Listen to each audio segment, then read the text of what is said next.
요한일서가 핵심적으로 강조하고 있는 내용은 크게 두 가지로 볼 수 있는데, 하나는 예수 그리스도를 믿어 영생을 소유하라 라고 하는 것과 이 영생을 소유한 자가 그의 삶 가운데 예수님을 닮아가려는 모습이 지속돼야 한다. 그래서 이 두 위치 중에서요, 이게 전후가 바뀌게 되면 요한일서의 해석 방식은 이제 행함으로 빠지게 되는 겁니다. 이해가 되시죠? 예수님을 닮아가는 삶이 지속되기 위해서는 우리가 예수 그리스도의 의로 덧입어져야 한다는 것이 요한일서가 가장 우선적으로 제시하고 있는 위치입니다.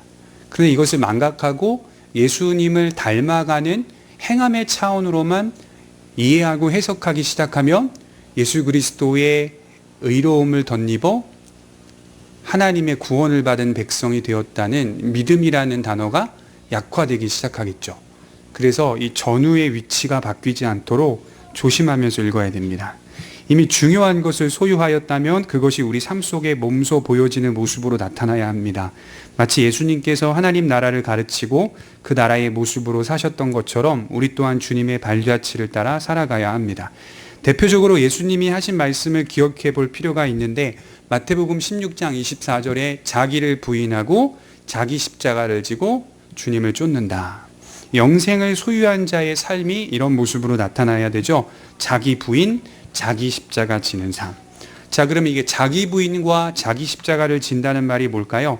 제가 좀 쉽게 좀 이해시켜 드리면, 내가 죽어서 주님이 살거나 주님이 죽어서 내가 살거나, 이것이 어디에서 일어나고 있다는 거죠? 내 안에서 일어나고 있다는 거. 그래서 다른 밖에서 일어나는 일이 아니라 내 안에서 항상 전쟁이 일어나는데, 내가 죽어서 주님이 살거나 주님이 죽어서 내가 살거나. 물론 이 말에는 어폐가 좀 있습니다. 하나님께서 죽는다는 말은 아니죠. 그 말은 아니죠. 나의 고집과 내 뜻을 더욱 드러내서 내 욕망대로 살아서 내 안에 내재해 계신 성령님의 가르침을 눌러버린다, 이런 말입니다. 그러나 내 뜻과 내 고집을 억제하려고 노력할수록 또 다른 뜻과 고집이 내 안에 드러나는데, 그게 성령의 욕망입니다. 그래서 여러분, 혹시 나 자신을 죽인다는 것이 피해를 입는다는 거나 손해를 본다는 말이 아니에요. 성경은 그리스도인들이 자기를 죽여 삶을 살아간다는 것은 손해가 아니라 성령의 욕망을 갖는다. 다시 말해 다른 의미의 채워짐이 있다. 이렇게 말을 하는 거죠. 우리는 이것을 매일 경건의 훈련으로 연습해 가는데, 조심해야 될 것은 디모데후서 3장 5절에 경건의 모양은 있으나 경건의 능력은 부인하니 이 같은 자들에게서 돌아서라. 그들 중에 남의 집에 가만히 들어가 어리석은 여자를 유인하는 자들이 있으니 그 여자는 죄를 중히 지고 여러 가지 욕심에 끌린 바 되어 항상 배우나 끝내 진리의 지식에 이를 수 없느니라. 지금 바울이 디모데에게 조심하라고 하는데 뭘 조심하라고 하죠? 항상 배우는 자들 중에서 끝까지 욕망을 내려놓지 못하는 자를 조심하라, 이 말입니다. 항상 배우나 끝내는 진리의 지식에 이르지 못한다. 제가 오전 예배 때 강조드렸던 것처럼 믿음이란 지식적 차원에서의 모습이 아니라 실존적 차원에서의 모습이다, 이렇게 말씀을 드렸죠. 끝내 진리의 지식에 이르지 못한다는 건 항상 하나님의 말씀을 배우는데 자기의 삶에서 끌어오르는 욕망과 세상적 욕정, 욕심, 이런 것들을 끝내는 포기하지 않는다는 거예요. 여전히 그것은 그것이고 지식은 지식인 거예요. 하나님은 하나님인 거예요. 그래서 경건에는 능력이 있는데 그 능력을 부인하고 있으며 그저 종교적인 모양으로 치장한 사람들이 되지 말라. 위험한 부분 중에 하나가, 우리가 성탄절을 예배를 드리면서 지키잖아요. 성탄절이라고 하는 절기 자체가 종교가 돼버리는 경향, 이거 조심하라는 거죠. 성탄절 그 자체가 종교가 돼버리면 이건 그리스도의 복음 안에서 예배하는 예배가 아닌 게 되는 거예요. 하나의 행사나 하나의 이벤트밖에 되지 않는 거죠. 그래서 우리가 성탄에서 늘상 묵상하고 생각하는 것은 우리가 왜 성탄을 지키나, 우리가 왜 성탄의 의미를 묵상하는가, 그것은 그리스도의 구속하심이 우리 안에서 얼마나 크게 다가오는지를 깨닫게 하기 위해서. 그래서 요거 없이 종교적으로 치장해버리면 이건 굉장히 위험한 일이 되는 것입니다. 예를 들어 케이크를 잘라서 예수님의 탄생을 생일 축하합니다, 이런 태도들은 사실은요, 뭔가가 어색해요. 그냥 제가 뒤에서 이렇게 앉아서 같이 예배를 드리다 보면 어색하고 불편해요. 똑같이 인간에게 생일 축하곡을 부르면서 하는 것과는 저게 과연? 이렇게 생각할 정도로 다소 불편하고 어색합니다. 자, 그런 사람들에게 돌아서라는 말씀은 우리에게 큰 인상을 남겨주는데, 특별히 장로교인들이 조심해야 할 것은 신앙이 지식에만 머물러 있지 않도록 조심해야 됩니다. 경건의 훈련은 잘 돼 있는데 경건의 능력이 없는 성도가 되면 안 되죠. 그 지식이 능력의 지식이 되도록 우리 삶을 개혁해 나가야 합니다. 그래서 오늘 본문은 그런 맥락 속에서 두 가지 주제가 등장하는데, 하나는 기도에 관한 주제가 등장하고 또 하나는 사망에 이르는 죄와 그렇지 않은 죄를 언급하고 있습니다. 그러니까 사망에 이르는 죄와 사망에 이르지 않은 죄가 있다, 이렇게 또 얘기하고 있죠. 자, 여기서 우리가 놓치지 말아야 할 중요한 열쇠, 이 말씀을 풀어서 문을 열 수 있는 열쇠는 믿음으로 의롭게 된다는 칭의에 관한 배경을 가지고 해석하는 겁니다. 칭의. 믿음으로 의로워진다는 이 칭의를 놓치면 오늘 말씀은 예를 들자면 사망에 이르는 죄나 사망에 이르지 않는 죄, 이걸 해석하는 것이 칭의 없이는 안 되는 거예요. 그럼 어떤 게 사망에 이르는 죄고 어떤 게 사망에 이르지 않는 죄냐, 또 이런 식으로 접근하기 시작하는 거죠. 근데 칭의에 관한 배경을 가지고 이 말씀을 해석해내면 그렇구나 라고 하는 측면으로 가는 거죠. 그래서 이 부분은 제가 다음 주에 좀 자세하게 설명을 하고, 오늘은 기도에 관한 부분을 말씀을 좀 드리겠습니다. 14절입니다. 그를 향하여 우리가 가진 바 담대함이 이것이니 그의 뜻대로 무엇을 구하면 들으심이라. 우리가 무엇이든지 구하는 바를 들으시는 줄 안즉 우리가 그에게 구한 그것을 얻은 줄을 또한 아느니라. 자, 믿는 자들의 중요한 자세가 있는데 그것이 바로 담대함입니다. 하나님을 향하여 담대함을 가지지 못한 사람은 믿는 자가 될 수 없습니다. 자, 우리가 가진 담대함은 어디로부터 흘러왔습니까? 신자가 하나님의 사랑을 깨달음으로부터 흘러온 겁니다. 여러분, 마틴 루터가 종교개혁을 일으켰잖아요. 루터가 종교개혁을 일으킬 때 루터가 무엇 때문에 종교개혁을 일으켰을까요? 담대함 때문입니다. 담대함. 그러니까 루터의 영화나 루터가 살았던 인생의 책들, 그런 것들을, 저작들을 보게 되면 루터가 그 공포심에 휩싸여 있다는 것을 금세 발견하게 되는데, 수도원에 가서도 공포심에 휩싸여 있고 또 다른 데에 가서도 또 공포심에 휩싸여 있고, 도무지 이 공포심을 해결할 방법이 없는 걸 이제 보여주고 있죠. 영화 같은 경우에는 막 완전 미친 사람처럼 그 광기에 쩔어가지고 방 구석에 붙어가지고 창백해진 채 벌벌벌 떨고 있죠. 왜 벌벌벌 떨고 있죠? 수도원에서 그렇게 수도 훈련을 받는데도 죄가 해결이 안 돼요. 자기 안에 내재되어 있는 불안함과 두려움이 해결이 안 돼요. 평강을 누리지 못해요. 그러니까 그것이 해결이 안 되니까 계속해서 불안만 가중하고 공포심만 가중하는 거. 근데 이제 루터가 다시 깨달아서 종교개혁을 일으킬 때쯤 되니까 루터가 로마서를 이제 다락방에서 보다가 깨닫는 것이 바로 그리스도의 사랑을 깨닫는 데서부터 담대함이 생기기 시작합니다. 그래서 이 담대함이 생기니까 뭘 할 수가 있죠? 교황에게 도전할 수 있는 용기가 생기는 거예요. 그 당시에는 도무지 생각조차도 나서는 안 되는 대상, 교황에게 도전한다는 건 있을 수도 없는 일이고 있어서도 안 되는 일인데 도전장을 내미는 정말 대단한 일을 하죠. 어디서 그 담대함이 나왔느냐? 하나님의 사랑을 깨닫는 데서부터, 진실하게 깨닫는 데서부터 나온 겁니다. 하나님의 사랑을 느꼈기 때문에 우리는 담대해지는 건데, 이 담대함은 요한일서를 읽어보면 2장 28절, 4장 17절 심판날에도 담대해질 담대다, 이렇게 말을 해요. 오늘 용기를 얻는 게 아니라, 그 개념이 아니에요. 그게 아니라 주님이 이 땅에 강림하시는 때에도 담대해지는 거예요. 담기는 거죠. 주님이 심판하러 오신다는데 왜 너는 즐거워하니? 그리스도의 사랑에서 끊을 수 없다라고 하는 주님의 의를 향한 소망이 있기 때문에 담대해진다. 그래서 2장 28절에 자녀들아 이제 그의 안에 거하라. 이는 주께서 나타나신 바 되면 그가 강림하실 때에 우리로 담대함을 얻어 그 앞에서 부끄럽지 않게 하려 함이라. 지나왔듯이 그리스도인들이 가진 믿음이 반드시 담대함을 포함하는데, 사실 담대함이란 염려나 걱정과는 정반대로 신뢰와 평안이 있는 마음 상태를 말합니다. 그리고 폐쇄적인 것과 어색과는 정반대로 개방과 자유를 가진 마음 상태를 말합니다. 개방과 자유를 가진 마음 상태. 이건 바람직한 겁니다. 방종적인 게 아닙니다. 자칫 우리가 오해해서는 안 되는 것이 있습니다. 우리 자신이 이 담대함을 스스로 만들어낼 수 있다는 착각에서 벗어나야 합니다. 예컨대 이제 기도에 관한 주제니까 어떤 기도자가 열심히 기도하여 그 기도가 응답됐어요. 자, 여기서 오는 자신감이 생길까요? 안 생길까요?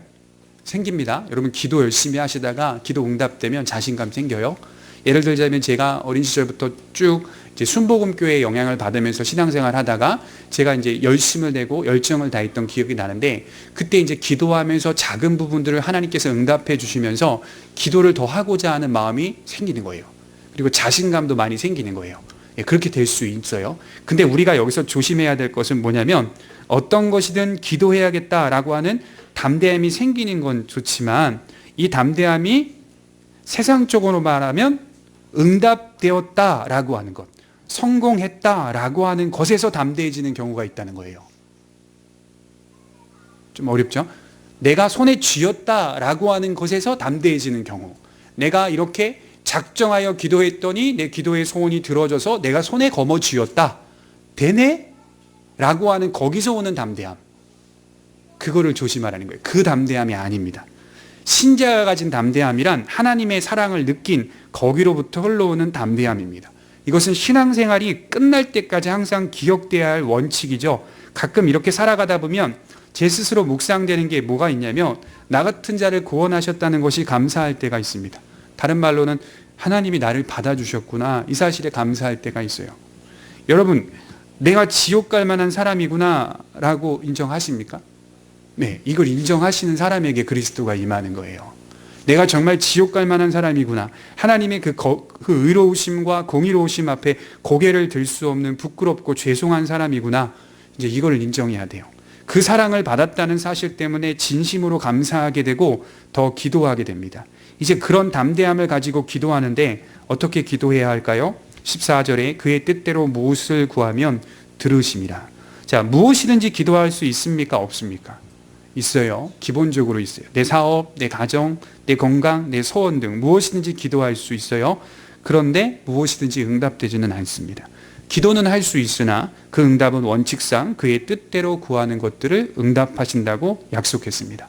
하나님께서 우리의 불의한 기도들을 모조리 이루어 주신다면, 제가 생각해 보건대 이 세상은 세상 자체도 복잡하고 혼란스럽고 불의가 가득한데, 우리의 불의한 기도까지 더해져서 응답되면 세상은 더 어지러워지고 악해지는 겁니다. 세상이 악한데 거기다 더해 우리의 악한 기도까지 이루어 주신다면 세상은 더 요란해집니다. 그래서 우리는 할 수만 있거든 우리의 일용할 양식을 위하여 기도해야 하지만, 그것이 주 예수를 믿는 데 부합한 모습으로 간구해야 합니다. 바꿔 말해 하나님의 말씀에 합당하며 의로운 기도가 되어야 합니다. 합당한 간구를 드리는 자의 체험, 자, 이제 합당한 기도를 드리는 자의 체험, 성령 충만한 사람이 기도를 드리는데 그 체험은 그가 기도하면서 하나님이 이미 들으시고 또 그가 그분에게 구한 것을 이미 얻었다는 것을 발견하는 데까지 나아가게 됩니다. 이 말이 참 어려운 말인데 잘 들어가 보면, 우리가 예수님을 믿어서 영생을 얻고 그 안에서 주어지는 풍성한 은혜를 경험하면 내 비록 삶 가운데 부족한 것 많아 하나님께 현실적 도움을 구하고는 있지만 본질적인 차원에서는 이미 주셨다는 것을 매일 확인하게 된다는 말입니다. 그러면서 더욱 담대해지는 거죠. 그래서 하나님의 은혜 안에서 성령이 충만하여 기도하는 사람은 기도하면서 부족한 것을 구하고 채워달라고 간구하면서도 자기의 마음의 중심에는 이미 다 받았다라고 인정하고 있습니다.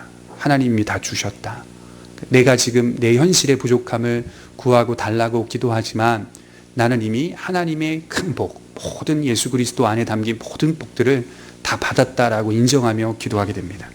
부합한 기도를 드리다 보면 기도자는 하나님으로부터 이미 얻은 것들에 대하여 감사하게 되고 하나님은 우리에게 모든 것을 주셨다는 것을 다시 한번 강조하신다는 겁니다. 바울을 예를 들어 설명해 볼까요?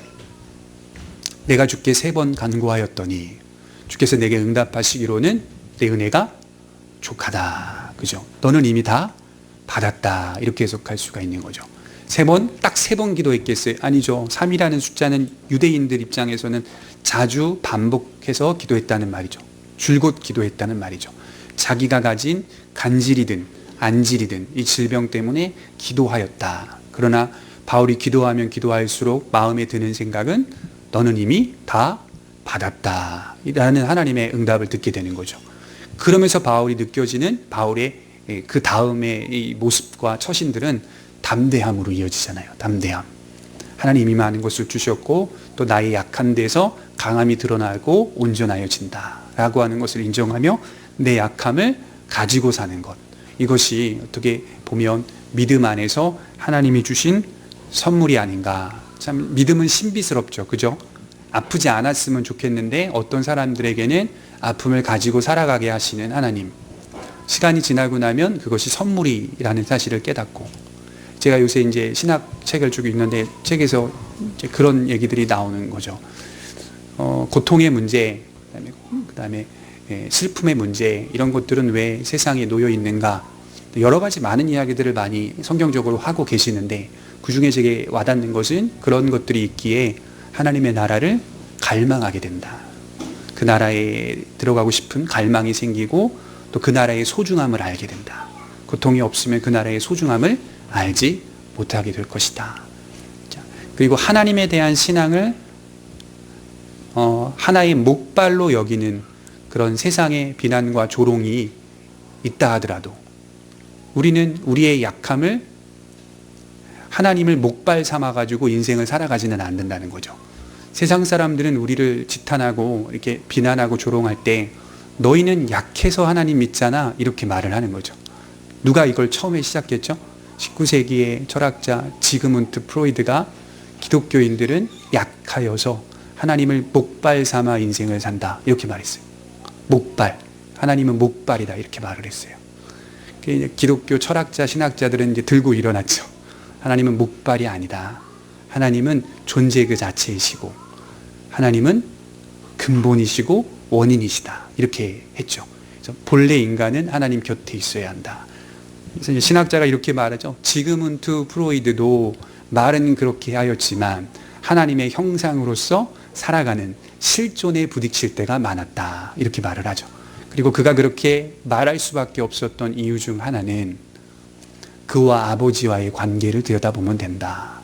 프로이트가 어린 시절 아버지와의 관계가 굉장히 결핍이 많았답니다. 그 가운데서 그가 그런 결핍이 자기 안에 실존적으로 쌓이면서 자기가 비록 전 세계를 주름잡는 철학자가 된다 하더라도 결국 그 철학의 사상은 어디서 나왔겠습니까? 유년기에서 나왔을 뿐이다. 인간이 얼마나 약한지 몰라요. 유년기에서 그 결핍들을 자기 안에 쌓아서 그거를 신앙화하여서 그걸 가르치는 데 사용하죠. 자, 프로이트가 인간의 대단함, 위대성들을 많이 강조하고 사람들에게 인간의 멋짐을, 인간의 휴머니즘을 많이 강조했던 철학자인데, 그가 죽고 나서 한참 지나고 나서 1913년도인가요? 비로소 이제 세계 제1차 대전이 터지게 됩니다. 만일 그가 1차 대전을 터질 당시에 살았던 사람이라면 인간의 악함을 똑똑히 보았을 것입니다. 그죠? 그는 한참 전에 살았던 사람으로서 1차 세계대전을 경험하지 못했죠. 그래서 인간의 악함보다는 인간의 선함에 맞추어서 철학을 계속 내비쳤던 사람입니다. 그러니까 우리가 얼마나 하나님 앞에 부족한 존재인지를 깨달을 필요가 있어요. 하나님은 우리의 목발이 아닙니다. 그런 게 아니에요. 하나님은 우리의 전부시고 우리의 인생의 원인이시며 우리는 그 앞에서 경배해야 할 작은 존재라는 사실을 인정해야 할 필요성이 있습니다. 자, 이렇게 성령이 충만한 사람은 하나님 앞에 부합한 기도를 드리려고 애를 쓴다. 자, 기도의 아버지 조지 밀러는 기도를 시작하기 전에 먼저 성경을 오랫동안 묵상하며 자신이 드리고자 하는 기도에 대한 하나님의 뜻을 찾았습니다. 그래서 여러분, 기도하면 그 전에 성경을 먼저 보는 것이 교과서입니다. 교과서. 그래서 내가 오늘 하나님 앞에 이런 기도를 드릴 게 있는데 이 기도가, 성경은 이 기도에 대한 부분을 뭐라고 말하는지를 한번 들여다보자 해서 성경을 먼저 찾아보고 성경을 읽고, 근데 이제 일반 성도님들은 내가 드릴 기도가 성경에 어디에 있는지 이거 찾기가 쉽지가 않죠. 목사도 쉽지가 않은 거니까. 그러니까 여기서 말하는 성경을 먼저 폈다는 말은 늘상 우리가 묵상하는, 정독하는 그 책을 폈다는 거예요. 시편이면 시편, 마태복음 마태복음 이렇게 피면서 성경을 묵상하고 그리고 하나님 앞에 기도했다. 성경을 핀다는 것 그 자체가 내가 기도하지만 하나님 말씀의 통치를 받으며 기도한다 라고 하는 겸손함 아니겠습니까? 그래서 오늘 드리고자 하는 여러 기도 제목들이 하나님의 말씀을 통하여 올바로 드려지도록 계속적으로 점검하고 그 안에서 또 계속적으로 기도해야 할 것입니다. 다음 주에는 우리 사망에 이르는 죄와 사망에 이르지 않는 죄 좀 살펴보도록 하겠습니다. 기도하겠습니다. 한 주간의 우리의 인생